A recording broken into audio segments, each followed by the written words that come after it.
जीवित और महान सामर्थी परमेश्वर, हम आपका हृदय से धन्यवाद करते हैं, क्योंकि आप वो परमेश्वर हैं जो हमारे जीवन को सुरक्षित करना चाहते हैं और सुरक्षित हमें अपने राज्य में प्रवेश कराने के लिए कार्य करते हैं। आप हमारे लिए कार्य करते हैं प्रभु, आप हमारी सेवा करते हैं और हम में से हर एक विश्वास करने वाले को अपने पुत्र के स्वरूप में परिवर्तित करके पवित्र आत्मा का मंदिर बनाकर अपने राज्य में प्रवेश करा के अपनी महिमा को प्रकट करते हैं। क्योंकि प्रभु आप महिमा के परमेश्वर हैं, आप महिमान्वित परमेश्वर हैं और आपके कार्यों के द्वारा ही आपकी महिमा प्रकट होती है। जब आप मसीही विश्वासी के जीवन में पवित्र आत्मा और पवित्र वचन के द्वारा कलीसिया में, जो कि मसीह की देह है, उसमें जब कार्य करते हैं तो आप उस व्यक्ति को अपनी महिमा में प्रकट करने के लिए कार्य करते हैं, ताकि प्रभु आपका जो कार्य है, जो हर एक विश्वासी के भीतरी मनुष्यत्व में आप करते हैं, उस भीतरी मनुष्यत्व में किए गए कार्य के द्वारा उसका जीवन आपकी महिमा का कारण बने और पवित्र आत्मा के फलों के द्वारा उसके जीवन से आपकी महिमा प्रकट हो, ताकि प्रभु आपकी गवाही हर मसीही विश्वासी में सच्ची निकले और ये प्रमाणित हो कि ये वाकई में प्रभु यीशु मसीह का अनुयायी है, उसकी आत्मा की अगुवाई में चलता है और उसके वचनों को अपने हृदय में रखता है और उसी के अकॉर्डिंग सोचता है, बोलता है, चलता है, ताकि प्रभु हम सबके जीवनों से आपकी महिमा प्रकट हो और ये बात सिद्ध हो कि आप जीवित और सच्चे परमेश्वर हैं। सारी महिमा आपको देते हुए इस प्रार्थना को प्रभु यीशु मसीह के नाम से मांगते हैं, आमीन। Praise the Lord. परमेश्वर का नाम की महिमा हो, क्योंकि वो महिमा के योग्य है। हम अपने अध्ययन को जो सुलेमान के मंदिर के द्वारा हम देख रहे हैं कि हमारी देह पवित्र आत्मा का मंदिर बनेगी और ये कैसे वो बनाएगा और इसके हमारे जीवन से कैसे परमेश्वर की आत्मा के द्वारा जीवन के जल की नदियां हमारे हृदय से बहेंगी। हृदय से बहनी है। हृदय का मतलब होता है जीवन, जीवन शैली। हमारे जीवन के हर पार्ट से परमेश्वर की महिमा प्रकट होनी है। यूहन्ना रचित सुसमाचार उसका 7 अध्याय और उसका 38 पद देखेंगे। ये इसलिए जरूरी है कि जीवन के जल का ये जीवन के जल का जो पेय है, ये विश्वासी को तब मिलता है जब वो दोबारा जन्म लेता है और पवित्र आत्मा विश्वासी को एक नई आत्मा और एक नया हृदय देने के लिए उसकी आत्मा में प्रवेश करती है।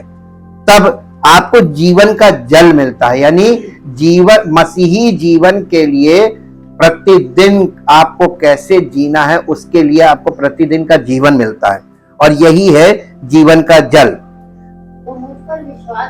जो मुझ पर विश्वास करता है, नहीं लिखा करेगा, भविष्य फ्यूचर टेंस में कहा जा रहा है, जो मुझ पर विश्वास करेगा,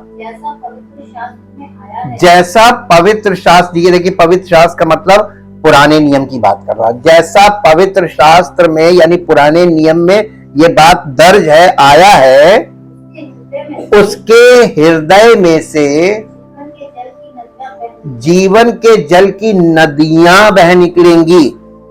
जो मुझे पर विश्वास करेगा। अभी लोग दावा करते हैं कि हम प्रभु पर विश्वास करते हैं, प्रमाण कहां है? बाइबल में प्रमाण लिखा हुआ ना, जो मुझ पर विश्वास करेगा उसके हृदय से जीवन के जल की नदियां बह निकलेगी। एक नदी नहीं निकलेगी, नदियां बह निकलेंगी। यानी जीवन की बातें, जीवन का आचरण, आत्मिक जीवन का आचरण, आत्मिक जीवन शैली उसके अंदर से प्रकट होने लगेगी और उसके संपर्क में आने वाले देख लेंगे कि वाकई में इसने प्रभु यीशु मसीह पर विश्वास किया है। ये प्रमाण है।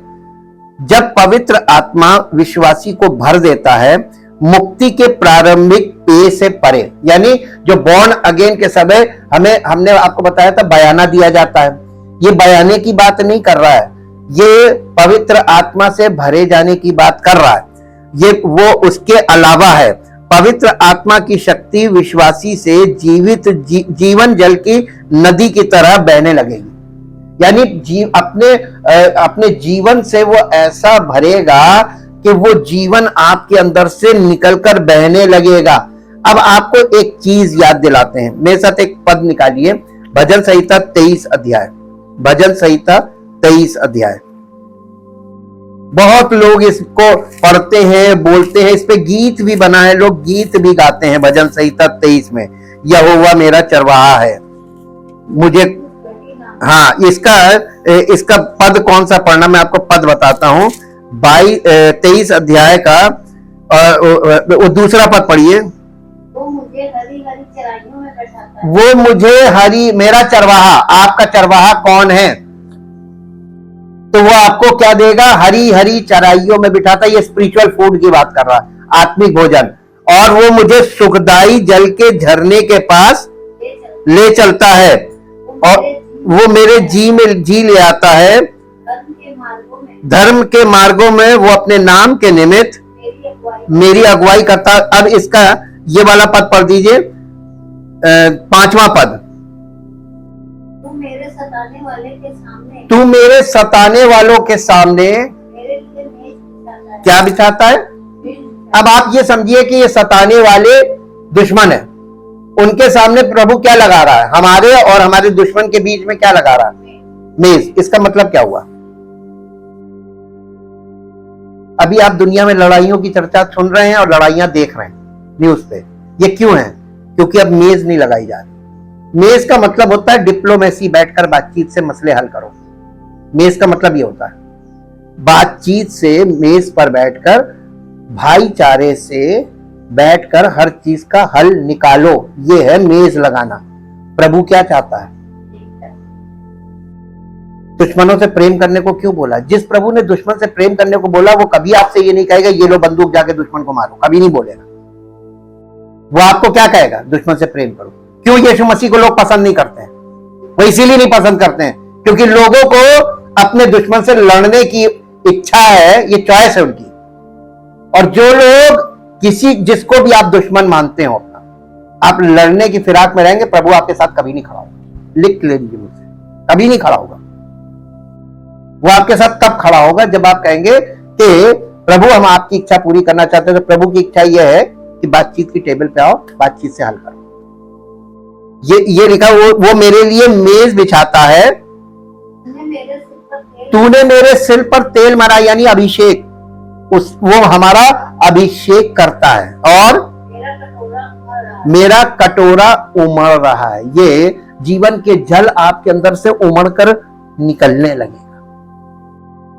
क्या आपके हृदय से जीवन की जल की नदियां बह रही हैं? नहीं। ये प्रमाण है, मसीही जीवन के प्रमाण पे हम आ गए। और ये प्रमाण है, पवित्र आत्मा विश्वासी को मसीह की आज्ञाकारिता में मसीही जीवन जीने की शक्ति देता है। आज्ञाकारिता, आपको यीशु मसीह की आज्ञा मानने के लिए, जब आप मानेंगे तो आपको उस बात को मानने की सामर्थ्य देगा। अब आप एक बात बताइए, दुश्मन से प्रेम करो, आप कभी नहीं कर पाएंगे। मैं लिख के दे सकता हूं, नहीं कर पाएंगे। अपनी शक्ति में कभी नहीं कर पाएंगे। हमें यह शक्ति देता कौन है? कैसे? पवित्र आत्मा के द्वारा। तो पवित्र आत्मा हमारे अंदर वो सामर्थ्य पैदा करता है कि छोड़ो यार, माफ करो, जाने प्रभु आप देख लेगा। जितना आप क्षमा करेंगे, सामने वाला ना करे, आप अगर उसको क्षमा कर रहे हैं तो आपको ऊपर से उतनी क्षमा मिलेगी। हे हमारे पिता, आए माँ बाप की दुआ में क्या बोलते हैं? जिस प्रकार हम अपने अपराधियों को क्षमा करते हैं, तू भी प्रभु हमारे अपराधों को उसी प्रकार क्षमा कर। जिस प्रकार। तो आप कैसे क्षमा कर रहे हैं और आप कितना क्षमा कर रहे हैं, उतनी क्षमा आपको मिलेगी। किसको चाहिए क्षमा? मिलेगी, लेकिन तरीका उसने बता दिया। तरीका यह है कि आप अपने सारे अपराधियों को क्षमा करते जाइए और दिल से क्षमा करते जाइए, संपूर्ण हृदय से। प्रभु अनुग्रह करना। हम कभी किसी को क्षमा करते तो हम ये नहीं कहते प्रभु इस पर अंगारे बरसा दे, हम कहते प्रभु इस पर अनुग्रह कर, ताकि वो भी उद्धार भी तो पाए।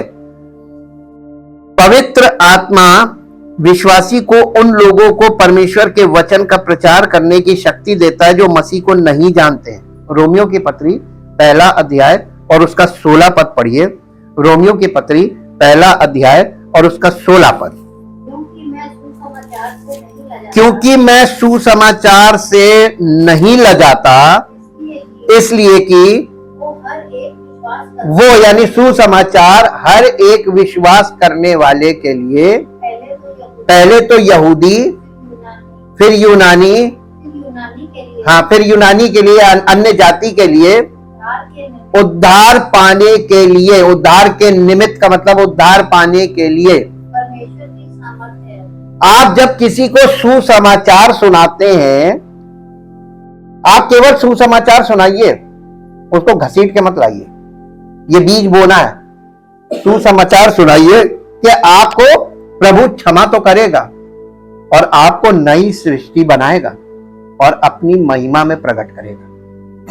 ये सरल सरल बात बताइए, सब प्रभु करेगा, तुमको सिर्फ समर्पण करना है और पश्चाताप करना है, बाकी काम प्रभु कर लेगा। तो जब आप इजी करेंगे, किसी को कुछ सरलता से बताएंगे, तो उसको लगेगा कि हाँ यहाँ कुछ करना नहीं है और जो करना है वो हम कर सकते हैं, वो जो हम कर सकते हैं वही करना है। पवित्र आत्मा विश्वासी में विश्वास करने वाले से, पवित्र आत्मा की सामर्थ्य विश्वास करने वाले से दूसरों की सेवा करने के लिए बाहर की ओर बहती है।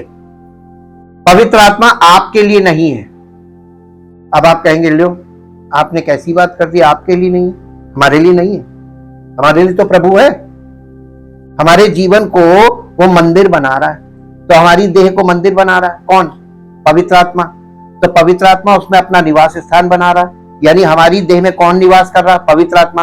तो पवित्र आत्मा ऑलरेडी हमारे जीवन में निवास कर रहा है और हमारी सारी आवश्यकताओं को पूरा कर रहा है। तो वो काम किसके लिए करेगा? वो आपके संपर्क में जो आएंगे उनके लिए काम करेगा। तो पवित्र आत्मा दूसरों के लिए, हमारे लिए है ही नहीं। और हम पवित्र आत्मा को लेकर घमंड नहीं कर सकते, क्योंकि पवित्र आत्मा स्वयं कार्य कर रहा है, इसमें हमारा कोई योगदान नहीं। तो ये सारा कार्य वो हमारे देह को मंदिर बनाकर अपना निवास कर रहा है और उसके अंदर निवास करके वो काम कर रहा है। तो वो हमको एक तंबू की तरह बना ले रहा है ताकि ये पवित्र हो और पवित्र आत्मा इस पवित्र तंबू में वास करे और ये तंबू चले और परमेश्वर का आत्मा इस तंबू के द्वारा कार्य करे। ये सेवकाई ही है और पवित्र आत्मा केवल उन्हीं के लिए है जो प्रभु में पूरी तरीके से परिपक्व होकर उसकी सेवा के लिए खड़ा होना चाहते हैं। और पवित्र आत्मा आपको भक्त नहीं बनाएगा। कॉन्सेप्ट समझ लीजिए, परमेश्वर का बिल्कुल एकदम नया नियम, बिल्कुल डिफरेंट है और लोगों की माइंडसेट से बिल्कुल उल्टा है। और पवित्र आत्मा खुद कार्य करेगा। हमने आपको बताया ना, परमेश्वर अपना काम खुद करता है। यीशु मसीह का मैं सेवा करने नहीं बल्कि सेवा करवाने नहीं बल्कि सेवा करने आया हूं। तो यीशु मसीह अपना काम करने आया था, सेवा करने आया तो करके चला गया, उसने पवित्र आत्मा को भेजा। तो पवित्र आत्मा क्या करेगा? करवाएगा कि करेगा? करेगा। तो वो हमारे शरीर को केवल अपना घर बना रहा है, निवास स्थान, ताकि वो काम करे। तो सेवकाई के लिए इसीलिए बताया जा रहा है कि वो अपना काम करेगा, दूसरों की सेवा करने के लिए पवित्र आत्मा हमारे जीवन वास करेगा। इसका सिंपल एग्जांपल है कि पेड़ में फल पैदा होता है तो पेड़ के लिए होता है कि फल दूसरों के लिए होता है। तो पवित्र आत्मा के फल आपके जीवन से पवित्र आत्मा निवास करेगा तो फल प्रकट होंगे। किसके लिए? ये सेवकाई है। एक पद और पढ़िए जो आपको मिलेगा, याकूब की पत्री उसका 3 अध्याय, याकूब की पत्री उसका 3 अध्याय और उसका 11 पद पढ़िए। याकूब 3 अध्याय 11 पद। क्या ये एक टेक्निकल क्वेश्चन है? क्या सोते के एक ही मुख से मीठा और खारा दोनों प्रकार का जल निकलता? आपके यहां एक टंकी है, एक कनेक्शन है और उस कनेक्शन से टंकी में पानी भर रहा है और आप टोटी खोलेंगे तो एक टोटी में गंदा पानी, एक में साफ पानी, एक में मीठा पानी, एक में नमकीन पानी, ऐसा होगा? जब टंकी एक है और उसमें पानी आने के लिए एक ही इनपुट है, एक ही कनेक्शन है, तो आउटपुट में चाहे कितने भी कनेक्शन लगे, सब में निकलेगा तो एक ही ना। तो आपके जीवन में जो हृदय है ये टंकी है, और इनपुट क्या है? पवित्र परमेश्वर का वचन पवित्र आत्मा के द्वारा। और एक ही इनपुट होगा तभी तो यहां से जीवन के जल की नदी निकलेगी। अब याद कीजिए, मैंने अभी कुछ ही दिन पहले कहा था कि ज्यादा लोगों की ना सुने। अगर आप उद्धार पाना चाहते हैं तो अधिक लोगों की सुनने से आप विषय से भ्रमित रहेंगे। एग्जैक्ट चीजें आपके दिमाग में बैठेंगी नहीं, क्योंकि खिचड़ी पकेगी, खिचड़ी।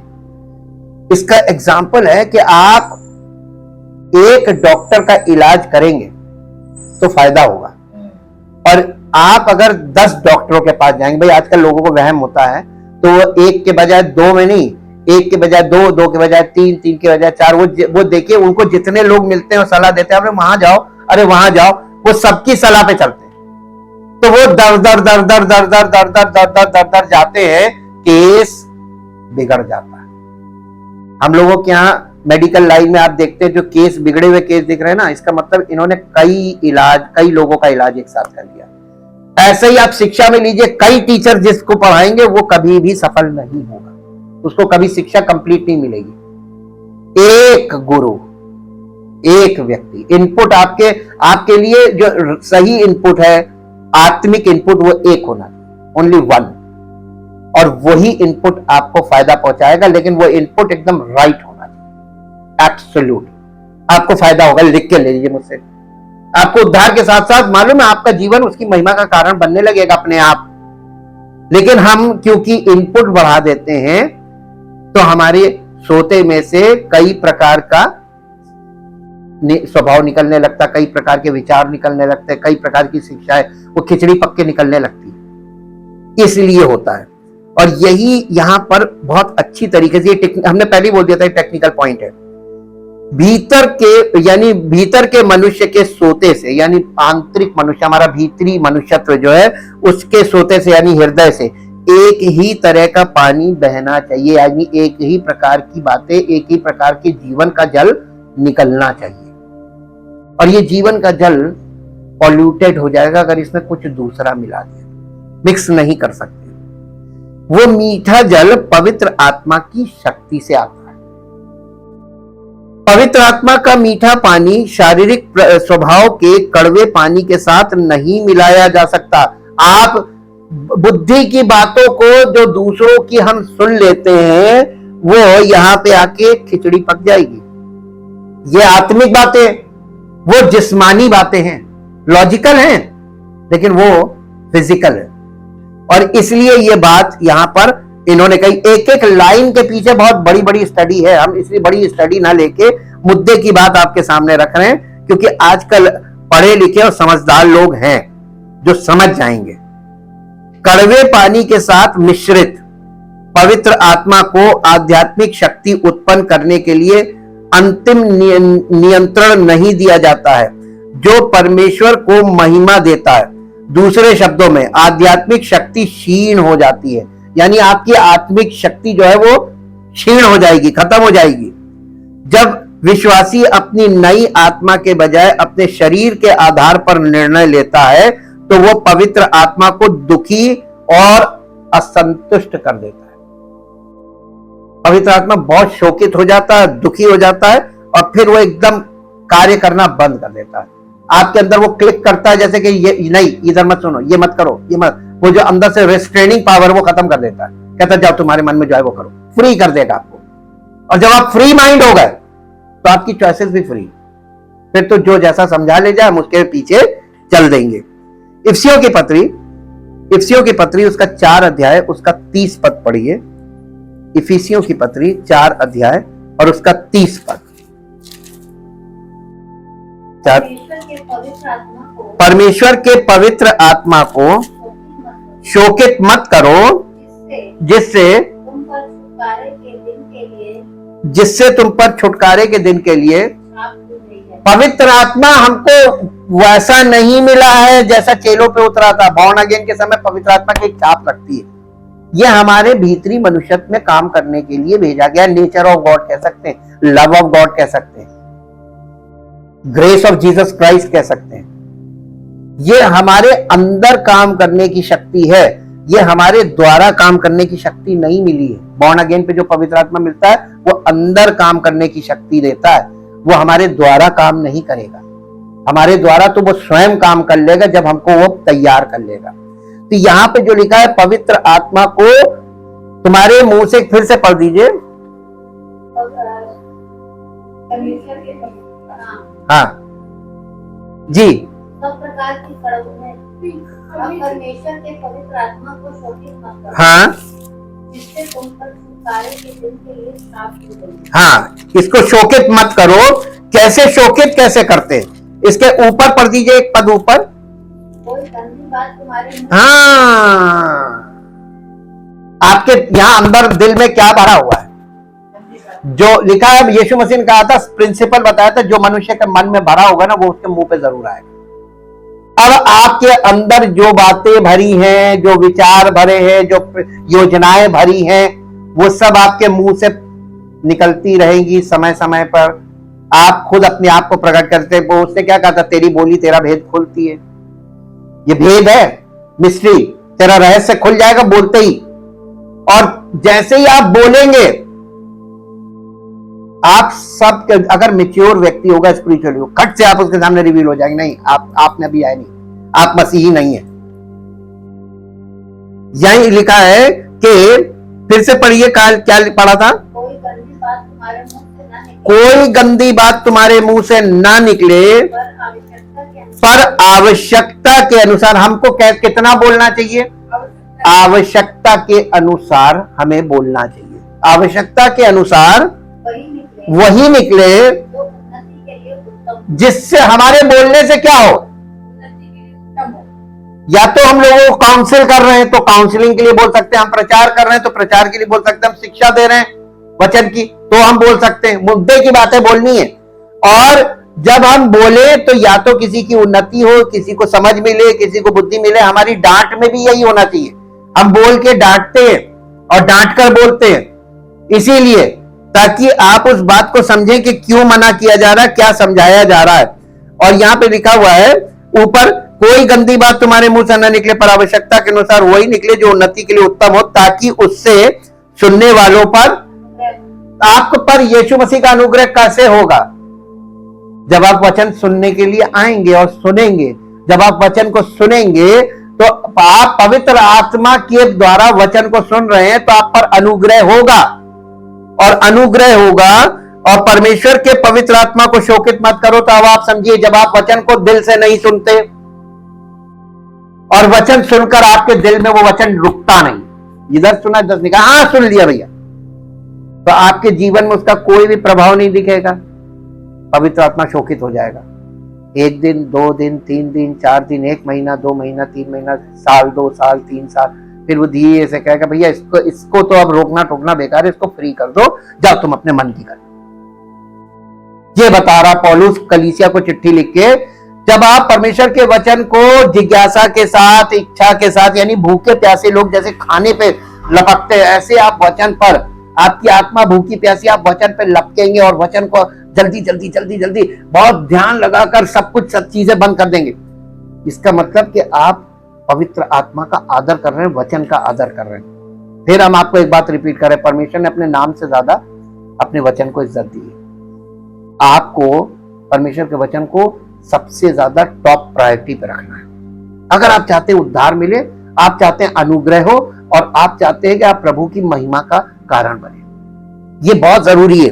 और इसीलिए उसने कहा कि परमेश्वर के पवित्र आत्मा को शोकित मत करो, जिससे तुम पर छुटकारे के दिन के लिए छाप दी गई है। और फिर उसके बाद अगला पद पढ़ दीजिए 31। सब प्रकार की कड़वाहट कहाँ है? हमारे स्वभाव में भरी हुई है। और प्रकोप और क्रोध और कलह, ये भी सब अंदर भरा हुआ है। और निंदा, सब बैर भाव समेत तुमसे दूर किए जाएं। एक दूसरे पर कृपालु हो और करुणामय हो, और जैसे परमेश्वर ने मसीह में तुम्हारे अपराध क्षमा किए, वैसे ही अपराध क्षमा परमेश्वर ने आपके अपराध क्षमा करने से पहले आपको झाड़ा नहीं, हड़काया नहीं। देखो अब की बार माफ कर दे रहे हैं, बार बार ये करोगे तो फिर माफ नहीं करेंगे, सोच लेना। ऐसे किया था, इसको कहते हैं बुली करना, यानी किसी के ऊपर रौब झाड़ना। उसने आपको क्षमा करने से पहले रौब झाड़ा था? कैसे क्षमा किया? हमने कहा प्रभु हम पर दया कर, क्षमा कर दिया। और उसने एक प्रिंसिपल दिया, जिस प्रकार तुम अपने अपराधियों को क्षमा करोगे उसी प्रकार तुम्हारे अपराध क्षमा होंगे। जितने तुम क्षमा करोगे उतने तुम्हारे होंगे। तो आप जितने क्षमा करना चाहते आपके हो उतना ज्यादा आप क्षमा करते जाइए, और पूरे दिल से क्षमा करेंगे तो आपको पूरी माफी मिलती रहेगी। लेकिन आप आधे दिल से काम करेंगे तो परमेश्वर भी आगे दिल से, जाओ तुम्हारे बने, तुम करो ड्रामा।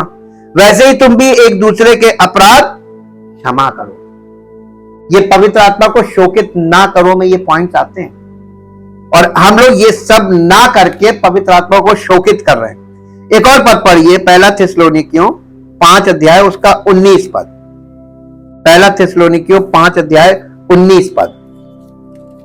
यहां इस आत्मा को देखिए, ये क्यों लिखा आत्मा को ना बुझा? अभी तो शोकित करो लिखा था, वो समझ में आ गया। आत्मा को ना बुझाओ, इसका मतलब ये होता है कि जब आप परमेश्वर की उपस्थिति से दूर चले जाते और वचन आप घर में कितना भी सुन लें, वो आपको उतना फायदा नहीं पहुंचाएगा जितना कि परमेश्वर की उपस्थिति में बैठकर सुनने में आएगा। तो जब आप परमेश्वर की उपस्थिति में आना छोड़ देते हैं और दूरी बना लेते हैं, तो रीजंस बहुत से हो सकते हैं, तो आप क्या होगा मालूम? आपकी आत्मा बुझ जाएगी। वो जोश, वो जिज्ञासा, वो इंटरेस्ट, वो जागरूकता, वो सब खत्म हो जाएगा। एक डलनेस सी आ जाएगी। हैं? हाँ भैया, अच्छा समझ में नहीं आया, बंगराने लगेंगे। क्योंकि हम लोग तो लेवल बढ़ता जा रहा है ना, पवित्र आत्मा लेवल बढ़ाता जाएगा और हम उस लेवल में पीछे हट जाएंगे। ये ठीक वैसे ही होता है जब क्लास में जो बच्चे स्कूल से गोल रहते हैं और दूसरे बच्चों से पूछ पूछ के क्या कराया गया तो उसकी कॉपी तो घर में कर लेते हैं, लेकिन स्कूल में उपस्थित नहीं होते क्लास में, तो वो बच्चे मालूम एग्जामिनेशन में जैसे भंगराते हैं ना, वही दशा आ जाएगी। आप परिस्थितियों में जाकर फंस जाएंगे और फिर आपका माइंड काम करने लगेगा और आपकी चॉइसेस काम करने लगेंगी। दूसरे शब्दों में, विश्वासी ने अपने अंदर पवित्र आत्मा के जो फाउंटेन है, यानी जो उसका सोता है, उस सोते पर बस एक ढक्कन लगा दिया। आत्मा को बुझाने का मतलब आपने अभी कुछ नहीं मिलेगा, अभी हम बहुत बिजी हैं, हम जा नहीं पा रहे हैं, पवित्र आत्मा में ढक्कन लगा दिया। बहुत लगेंगे। एक छोटा बच्चा पैदा हो और उसकी खुराक बंद कर दो, सब कुछ बंद कर दो, एक जगह बंद करके रख दो, क्या होगा? यही तो होता है। हमारी आत्मिक मनुष्य है वो मर जाता है और फिर फिजिकल में लटके झटके मारते रह जाते हैं। ये हो रहा है। पवित्र आत्मा का मीठा जल बाहर नहीं बहता। विश्वासी में नए हृदय का महत्व। नया हृदय वो नींव है जिस पर पवित्र आत्मा मसीही जीवन में सब कुछ बनाता है। हमारे हृदय, जो नया हृदय है, उसी में हमारा मसीही जीवन की सारी चीजों को उसी पे बनाया जाता है। और हमारे अंदर अब दो मन काम करने लगते हैं, 2 दिल काम करने लगते हैं, 2 हार्ट्स। एक मसीही विश्वासी बॉर्न अगेन होने के बाद, मैं आपको वो पॉइंट्स खोल रहा हूं स्पिरिचुअली जो आपके अंदर परिस्थितियां हैं जिसे आप समझ नहीं पा रहे, असमंजस की स्थिति में फंस गए, दुविधा में फंस जाते हैं, जाएं कि ना जाएं, जाते हैं तो भी खुशी नहीं है, नहीं जा पाते तो भी दुखी, हम जा नहीं पा रहे, आ रहे तो भी यानी संतुष्टि नहीं है, आ तो गए हैं लेकिन अगली बार पता नहीं आ पाएंगे कि नहीं, दुविधा। ऐसा क्यों है मालूम है? मेरे साथ एक पद निकालिए जो आपको मिलेगा। इस बात को समझना बहुत जरूरी है। एक एक बात के लिए परमेश्वर के वचन में बहुत कुछ बताया गया है। पवित्र आत्मा के बिना वो चीजें आप तक, मुद्दे की बातें यानी वक्त पर जो आपको मिलनी चाहिए वो मिलेंगी। एक पद पढ़िए जो आपको मिलेगा, याकूब की पत्री उसका पहला अध्याय, याकूब की पत्री उसका पहला अध्याय,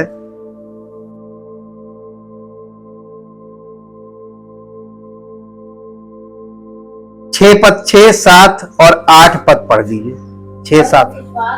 पर विश्वास से मांगो और कुछ, विश्वास आपका बहुत ज्यादा हो सकता है लेकिन उसमें संदेह, थोड़ा सा संदेह। ये ठीक वैसे ही है कि ढेर सारे गुंदे आटे में थोड़ा सा खमीर उस पूरे आटे को क्या कर देता है? थोड़ा सा खमीर ढेर सारे आटे को खमीर कर देता है। ठीक वैसे ही पर विश्वास से मांगे पर कुछ संदेह ना करें, क्योंकि संदेह करने वाला समुद्र की लहर के समान होता है, जो हवा के फोर्स से उछलती है और फिर नीचे चली जाती है। जी, ऐसा मनुष्य ये ना समझे। क्यों कहा गया ऐसा मनुष्य ये ना समझे कि मुझे प्रभु से कुछ मिलेगा? आपका विश्वास तो ज्यादा है लेकिन उसमें थोड़ा सा संदेह आके आपके विश्वास को मिट्टी कर देता है। यही हो रहा है ना? आगे पढ़ दीजिए। वो व्यक्ति दुचिता है। क्या प्रॉब्लम निकली? एक्सरे करना पड़ता है। आपकी और हमारे भीतरी मनुष्य का एक्सरे ही तो बाइबल करती है। वो मनुष्य दुचित्ता है, दुचित्ता है और अपनी सारी बातों में चंचल। दो, जब आपके एक दिल के बजाय दो दिल आ गए, ये कब आ गए? एक बॉर्न अगेन के समय आया नया दिल और एक पुराना दिल। अब ये नए और पुराने दिल के बीच आप फंस गए, है ना? पौलुस ने इसीलिए कहा कि मैं जो अच्छा करना चाहता हूं वो तो कर नहीं पाता हूं, जिस बुराई की मैं इच्छा नहीं करता वो मुझसे हो जाती, तो मैं मान लेता हूं कि पाप मुझ में बसा हुआ। पौलुस इतना बड़ा प्रभु का सेवक, पर प्रभु यीशु मसीह की पूरी झलक उसमें से निकल गई, ऐसा समर्पण। तब उस व्यक्ति ने यह कहा, ऐसे सेवक के मैं परमेश्वर के लिए बहुत धन्यवाद करता हूं कि उसने हम लोगों के लिए ऐसा प्रेरित ठहराया अन्य जातियों के लिए, जो खुद सर्वसिद्ध के वश में चला गया। कहने लगा मैं जीवित ही नहीं रहा, मसीह मुझ में जीवित है। और आप आसानी से पौलुस में मसीह को देख सकते हैं। आज लोग कहते हैं अरे यीशु मसीह बहुत बड़ी चीज है, हम नहीं बन सकते। अरे क्या कह रहे हो?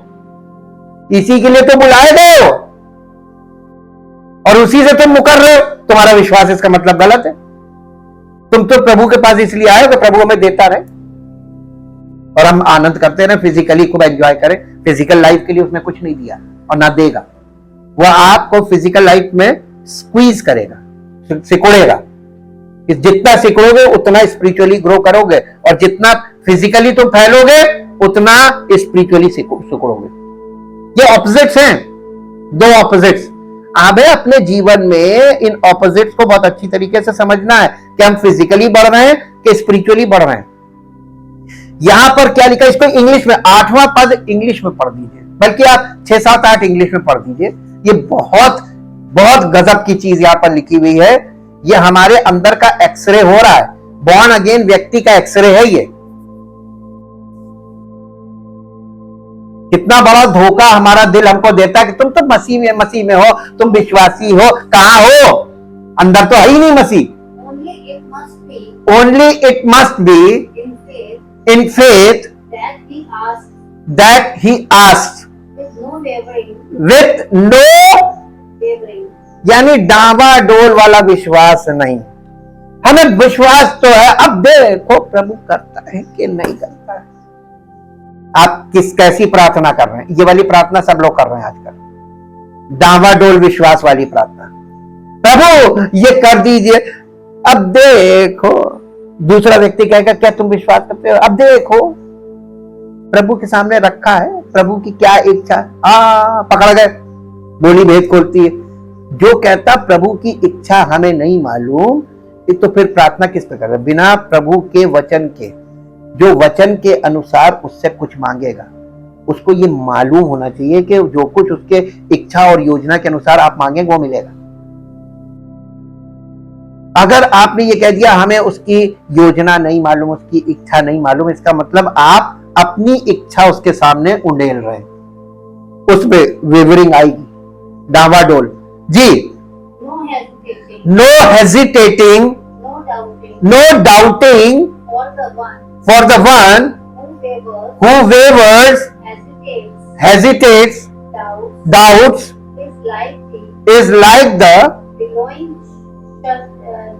surge, billowing billowing surge out out at sea sea that is blown that is blown hither and thither hither and thither and tossed by the wind. And tossed by the wind, जैसे हवा के झोंके से लहर उछालती है और हवा का झोंका रुका, लहर नीचे गिरी, फिर एक झोंका आया, यूं उछले, और फिर ये चीज इफ्सियों में भी दी है कि जो उपदेश के हर एक झोंके से उछाले और इधर उधर घुमाए जाते हो। ये वाली बात याद आ गई ना, 4:14 में लिखा है, इफ्सियों 4:14 में पढ़ लीजिएगा। ये वो विश्वासी हैं जो जिंदगी भर हम विश्वासी हैं। कौन से? अब देख लो, तुम्हारे सामने है प्रत्यक्ष। अब आप देख लीजिए, ऐसे विश्वासी आपको बहुत मिल जाएंगे। आगे पढ़िए। For truly, let not such a person such a person imagine imagine that he will receive anything he asks God ask for from the Lord. from the Lord। या ऐसा व्यक्ति ये ना सोचे कि उसको प्रभु से कुछ मिलेगा। मालूम कैसे? वचन सुना, विश्वास में भर गए, हाँ प्रभु हमें मालूम है कि आप देते हैं, प्रभु देता है, प्रभु अपनी शक्ति के अनुसार देता है, प्रभु अपनी महिमा और धन के अनुसार देता है। और घर पहुंचते पहुंचते अब देखो ये क्या हो गया, हवा निकल गई। ये झोंके हैं, उपदेश का झोंका। जी, For truly, for truly let not such a person let not such a person imagine imagine that he will receive ऐसा व्यक्ति इस बात को कभी अपने मन में ये ना सोचे कि ऐसा व्यक्ति प्रभु से कुछ पाएगा, वो देगा ही नहीं। he asks for He asked for from the Lord. from the Lord। आगे, For being for being as he is as he is a man of two minds, a man of two minds and two hearts। हृदय भी दो है, दो दोहरा जीवन है ना। शारीरिक जीवन में हम ज्यादा है, 90%, 99% हम शारीरिक है, 1% हम प्रभु प्रभु करते हैं। अब आप बताइए कौन सा परसेंटेज ज्यादा है? तो आपका जीवन कौन सा है? 100% शारीरिक है।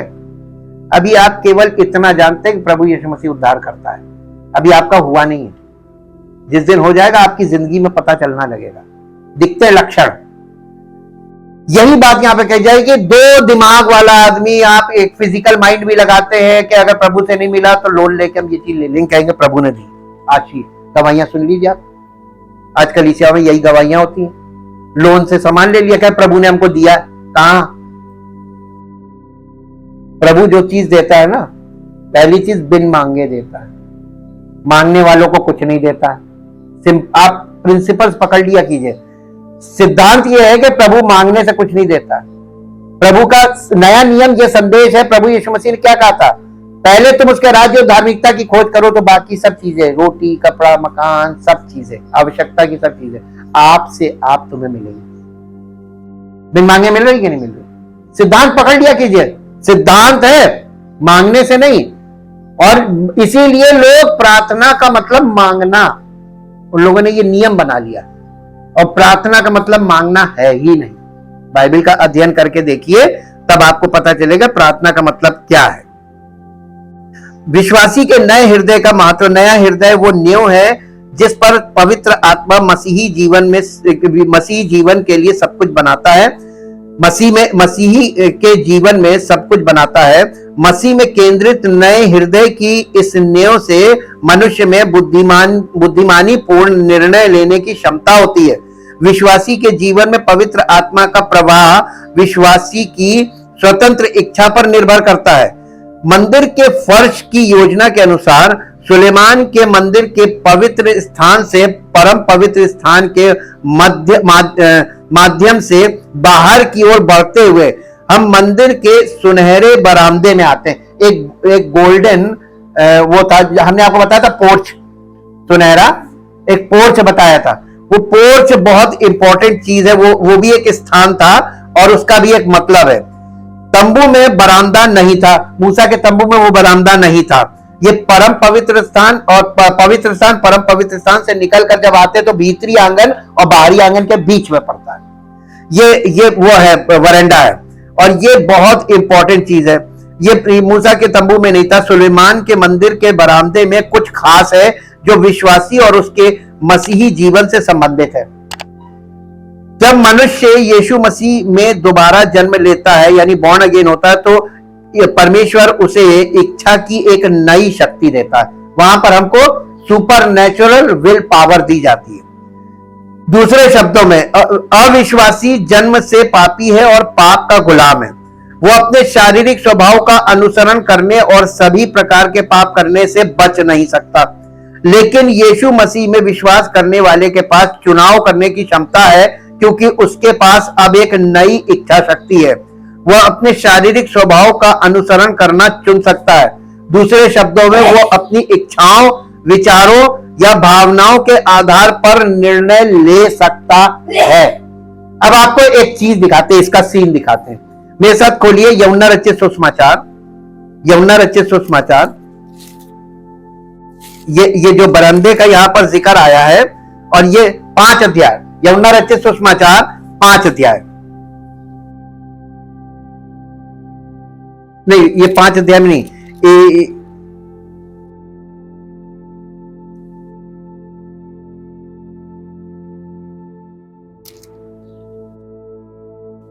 एक जगह पे है वहां पर, हाँ ये यही पढ़ लीजिए, यही पढ़ लीजिए 5 अध्याय पहले पद से पढ़िए। इन बातों के पश्चात ये यहूदियों का एक पर्व हुआ और यीशु यरूशलेम को गया। यरूशलेम में भेड़ फाटक के पास एक कुंड है जो इब्रानी भाषा में बैत हस्दा कहलाता है। उसके 5 ओसारे यही है। हाँ, ये सुलेमान का ओसारा भी कहलाता है।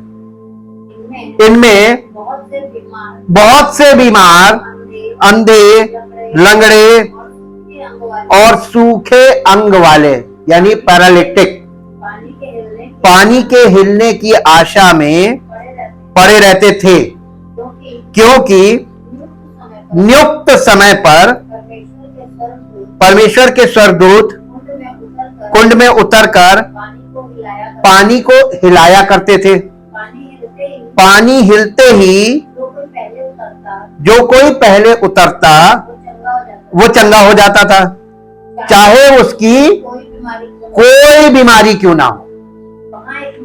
वहां एक मनुष्य था जो कितने साल से 38 साल से वो निर्णय ही नहीं ले पाया कि वो चंगा होना चाहता है। बहुत ध्यान से सुनिएगा, आज तक आप इस कहानी को समझ नहीं पाए होंगे। ये हिस्ट्री से क्लियर होती है कहानी जी। वो बीमारी में पड़ा था 38 साल से। यीशु ने उसको पड़ा हुआ देखकर और ये जानकर कि वो बहुत दिनों से इस दशा में पड़ा है, उससे पूछा। यीशु मसीह ने क्या पूछा था? क्या तू पानी में उतरना चाहता है या तू चंगा होना चाहता है? सीधा सवाल था, उसका जवाब क्या होना चाहिए था? हाँ या ना? देखिए आप सुनिए, यीशु ने उससे पूछा क्या तू चंगा होना चाहता है? ये प्लेस ऑफ डिसीजन थी। बीमार ने उसको उत्तर दिया। अब वो पूरी हिस्ट्री ज्योग्राफी बता रहा है। हे प्रभु, मेरे पास कोई मनुष्य नहीं है कि जब पानी हिलाया जाए तो मुझे कुंड में उतारे, परंतु मेरे पहुंचते पहुंचते जो निर्णय लेता वो चला जाता, पा जाता है। देखिए, फर्स्ट कम फर्स्ट सर्व, ये प्रिंसिपल यहां पे दिखाई दे। यही सुलेमान का ओसारा कहलाता है। ये प्लेस ऑफ डिसीजन है। जब आप मसीह में आते हैं कलीसिया में, तो ये कलीसिया में ये बहुत इंपॉर्टेंट पार्ट आता है। ये सुलेमान का उसारा है। वहां पर आपको निर्णय लेना होता था कि आप आगे जाना चाहते हैं प्रभु की उपस्थिति में या वापस बाहर जाना चाहते हैं। ये बीच में था, भीतरी आंगन बाहरी आंगन के बीच में। यानी आप आत्मिक जीवन में पवित्र आत्मा के द्वारा कार्य होने देना चाहते हैं तो आप आगे बढ़ेंगे, और नहीं तो आप पीछे वापस जा सकते हैं। और यही ज्यादातर होता है कि लोग ज्यादातर पीछे की तरफ चले जाते हैं। ये प्लेस ऑफ डिसीजन कहते हैं इसको। ये निर्णय लेने का स्थान था। उसने अपना रोना गा दिया यीशु मसीह के पास। आगे पढ़िए। यीशु ने उससे कहा, उठ, अपनी खाट उठा और चल पे। और फिर क्या लिखा है? वो मनुष्य तुरंत चंगा हो गया वो मनुष्य तुरंत चंगा हो गया और अपनी खाट उठाकर चलने लगा।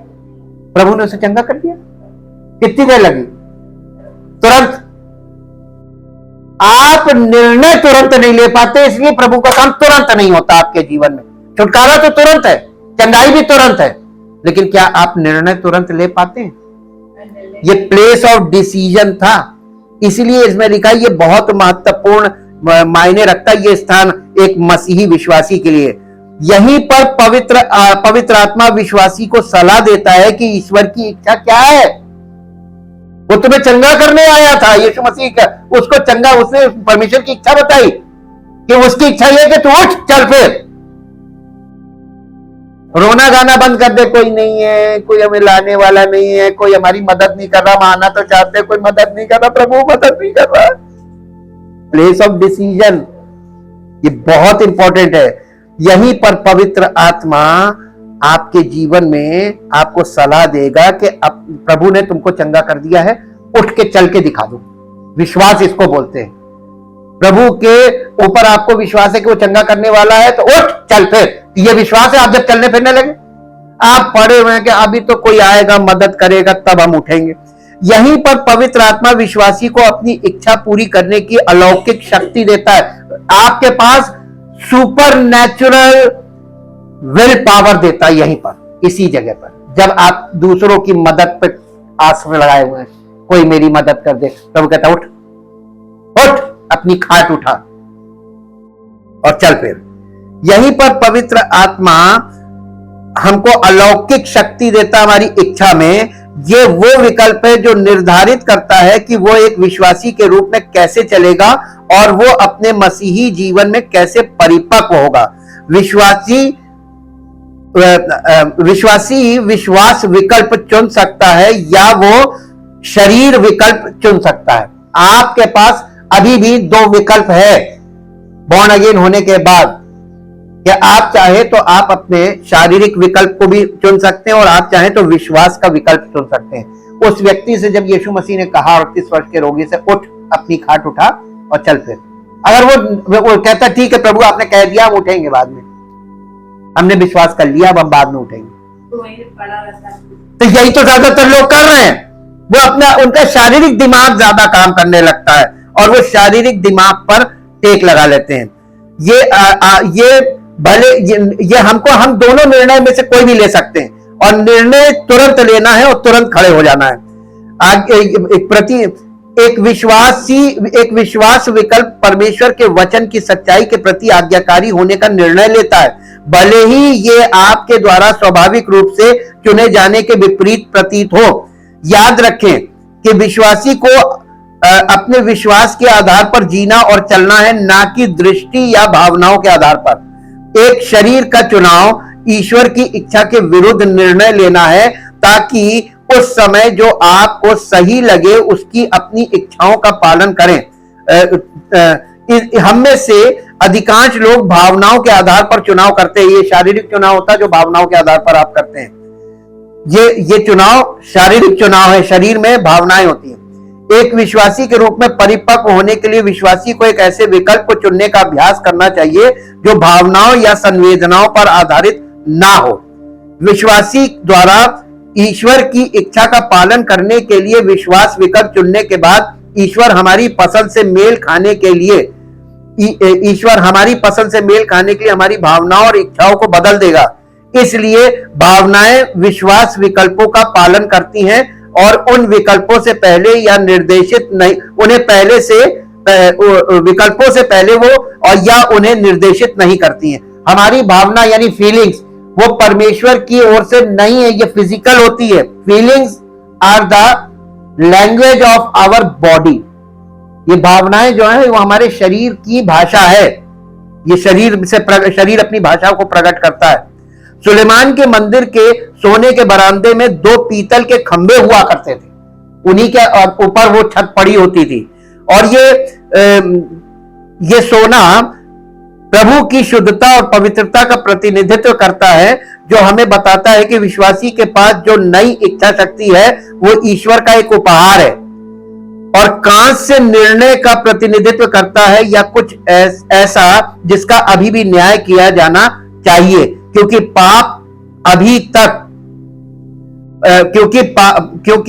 पाप अभी भी वहां मौजूद है। यह कुछ ऐसा है जिसे अभी तक परमेश्वर द्वारा नवीनीकृत नहीं किया गया। इन दोनों कांच से स्तंभों के नाम हमारे लिए महत्वपूर्ण है। एक स्तंभ का नाम था बोअज, जो रूथ, जिसने रूथ से शादी की थी। रूथ एक विधवा थी, रूथ की पुस्तक है बाइबल में। उसको वो कह रहा था किन्समैन रिडीमर, हमारा छुड़ाने वाला। तो वो एक नाम जो है बोअज है, और दूसरा जिसका अर्थ होता है उसकी सलाह में। बोअज का मतलब है उसकी सलाह में, यानी उसने हमें सलाह दी। और दूसरे स्तंभ को जाकिन कहा जाता था, जिसका अर्थ है उसकी ताकत में। ये 2 स्तंभ हमें बताते हैं कि हमारे दैनिक विकल्पों को चुनने में हमारे पास शरीर के विकल्पों के बजाय विश्वास के विकल्प चुनने के लिए परमेश्वर की अतिरिक्त सलाह और शक्ति है। यह पवित्र आत्मा की शक्ति है जो विश्वासी के जीवन में काम करती है। सलाह और शक्ति पवित्र आत्मा के नाम और कार्य है। ये सलाह पवित्र आत्मा देता है, शक्ति पवित्र आत्मा देता है। ये दोनों चीजें पवित्र आत्मा से। और अगर आप पवित्र आत्मा की सुनकर तुरंत निर्णय लेते हैं तो आप सफल होंगे। यशायाह नबी की पुस्तक उसका 11 अध्याय उसका 2 पद पढ़ दीजिए। यशायाह नबी की पुस्तक 11 अध्याय उसका 2 पद। यहाँ पर यहोवा का आत्मा बुद्धि और समझ का आत्मा, युक्ति और पराक्रम का आत्मा, और ज्ञान और यहोवा के भय का आत्मा। कितनी आत्माएं हुई? उस पर ठहरा रहेगा। ये यीशु मसीह पर ठहरा रहेगा। और अगर आप मसीह में हैं तो ये आप पर, मसीह के द्वारा आप पर ठहरा रहेगा। कितनी आत्माएं? 7 आत्माएं। 7 है, 7 spirit. 7 means the spirit of God. ये 7 है। जैसे जैसे हम सुलेमान के मंदिर में अपना अध्ययन जारी रखते हैं, हम और अधिक विस्तार से देखेंगे कि विश्वासी अपने जीवन में इन विकल्पों को कैसे चुनता है। ये हमारा अध्ययन है। हम परमेश्वर का धन्यवाद करते हैं। ये परमेश्वर के पवित्र वचन से हम सीख रहे हैं। पुराने नियम से नए नियम के लोगों को पिक्चर दिखाई जा रही है, वहां पर एक एक बात का अर्थ बताया जा रहा है, ताकि हमारे भीतरी मनुष्यत्व में पवित्र आत्मा किस प्रकार क्या क्या करना चाहता है और हमको किस प्रकार उसको कॉपरेट करना है, असिस्ट करना है, ताकि उसका कार्य हमारे जीवन में पूरा हो। और इसी कारण पौलुस ने एक ऐसा पद लिखा है जिसको आज तक लोग इंटरप्रेट नहीं कर पाए या उसको समझ नहीं पाए। पौलुस कहने लगा कि इसलिए अपने उद्धार के कार्य को पूरा करने में लग जाओ। जितनी जल्दी तुम्हारे उद्धार का कार्य, प्रभु का अनुग्रह के कारण वो ठहरा हुआ है। यीशु मसीह आने से रुका हुआ, थोड़ा सा समय बाकी है, लेकिन वो अनुग्रह करके ठहरा हुआ है ताकि जो लोग तैयार नहीं हो जल्दी से तैयार हो जाए। कलीसिया जैसे ही तैयार हो जाएगी, प्रभु यीशु मसीह आ जाएगा। तो अपने उद्धार के काम को हमें पूरा करना है। Workout for our salvation. Workout का मतलब एक्सरसाइज होता है। जब आप जिम में जाते हो वहां काहे के लिए जाते हैं? Workout means exercise of faith, exercise of obedience. मसीही जीवन में आपको अभ्यास करने की आवश्यकता है। परमपिता परमेश्वर, हम आपका हृदय से धन्यवाद करते हैं आपके पवित्र वचनों के लिए, जो पवित्र आत्मा के द्वारा हमें प्राप्त हो रहे हैं। ये हमारे भीतरी मनुष्यत्व को जो आप बनाना चाहते हैं उससे संबंधित अध्ययन है। और हम धन्यवाद करते हैं पवित्र आत्मा के लिए और आपके पवित्र वचनों के लिए, जिसके द्वारा आप हमें एक पवित्र मंदिर बनाना चाहते हैं, जिसमें पवित्र आत्मा वास करे और जिसमें पवित्र आत्मा वास करे और जिसके द्वारा पवित्र आत्मा कार्य करे, ताकि आपकी महिमा प्रकट हो और आपका नाम महिमा पाए। सारी महिमा आपको मिले। इस प्रार्थना को प्रभु यीशु मसीह के नाम से मांगते हैं, आमीन। Praise the Lord.